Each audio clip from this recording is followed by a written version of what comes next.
Hello everybody, welcome back to the workshop. So today I want to talk a little bit about hammers, or different hammer styles and choices.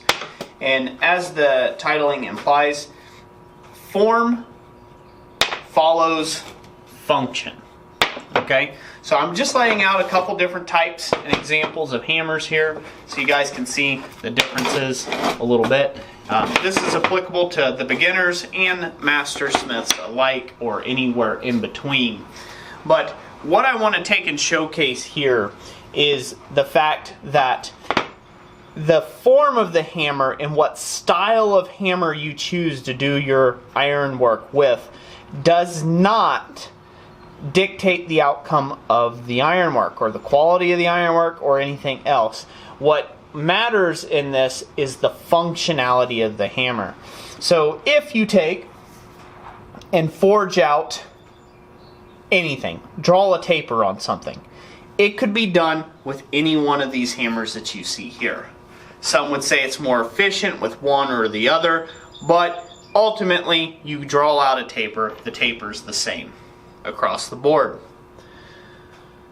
So that, as far as functionality, they all perform a lot in the same way. But now let's say you have to do certain tasks with a hammer, as you might end up getting called upon to do quite often. This is where a selection or a wide array of hammers can really be beneficial to you, and not getting trapped or beholden to a particular hammer style or type, and giving up your functionality just for the form. So we'll break this down. Sometimes cross-peen hammers are not always the way to go. The reason for this being is they have a cross-peen. The faces here can be shaped differently. This one I've got domed. This one here is mostly flat. It has a wider peen, but they mainly all do the same function, okay, for that form. So sometimes you need a ball peen hammer. A ball peen hammer, again, this end could be shaped domed, or it could be shaped flat like you see here. Not much is going to change there, but now you have a ball on the end, a ball peen. This here can become very handy for making things like spoons and small little ladles and teaspoons and stuff of that nature, candle cups, sockets, you name it. It can have handiness and textures and things of that nature. So a ball peen may be the appropriate hammer of use in certain cases. Once again, the form should follow the function. Give you another case in point. Not always is a ball peen or a cross peen the thing you want to use.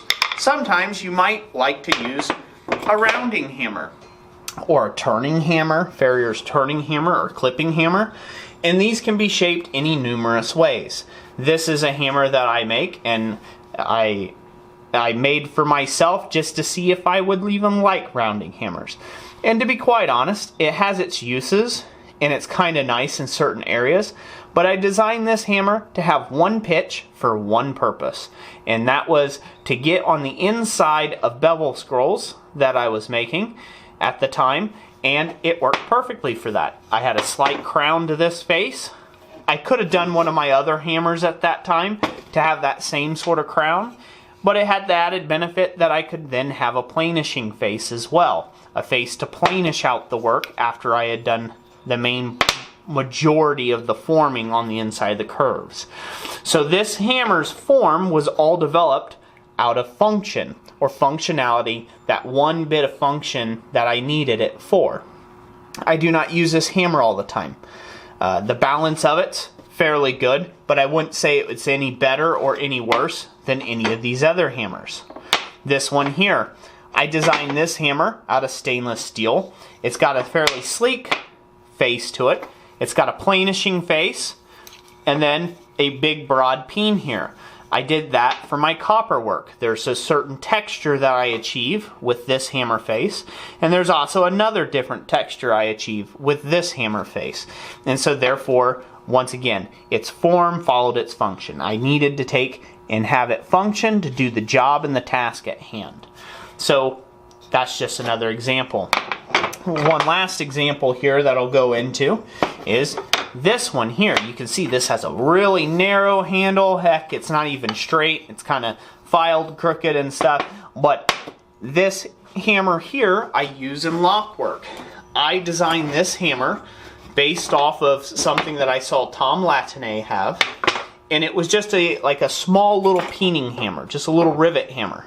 And it's just meant to peen little lock pieces in lock work. That extra length of handle is nice to get a little extra spring in that light of a head there to be able to do peening work and get right up against something. So say right here, I needed to get right up against a component or something like that.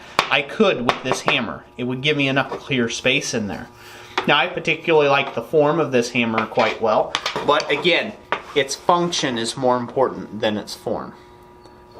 So I challenge you today to take and consider that in your work and to try different hammers out. Try different forms of hammers. Try different functions of hammers. If you're having a problem with a particular thing at the anvil, maybe getting into a shoulder or a joint, design and make a hammer for that. It will greatly increase your abilities to take on new projects and jobs, and ultimately it'll stop you from having to have a one-all beat-all tool that does a half-butted job at everything. So it's better to have a specific tool that does the job correctly and gets it done the first time the right way, and not have to fight and hassle with it, than it is to take and have a multi-purpose tool that doesn't really work that well or is not very efficient at doing any of the particular jobs that it does. It just does one thing: smashy smashy. So without further ado, I'm going to get back to smashy things over at my anvil and stop this little video. If you enjoyed this little talk, let me know what you think in the comment section down below. If you haven't subscribed yet, you may want to hit that little jingly bell for notifications and that big old subscribe button as I put out new videos each and every day. Thank you all for watching this video. I really hope you enjoyed it. And like I always say, God bless you, and we'll catch you on the next one.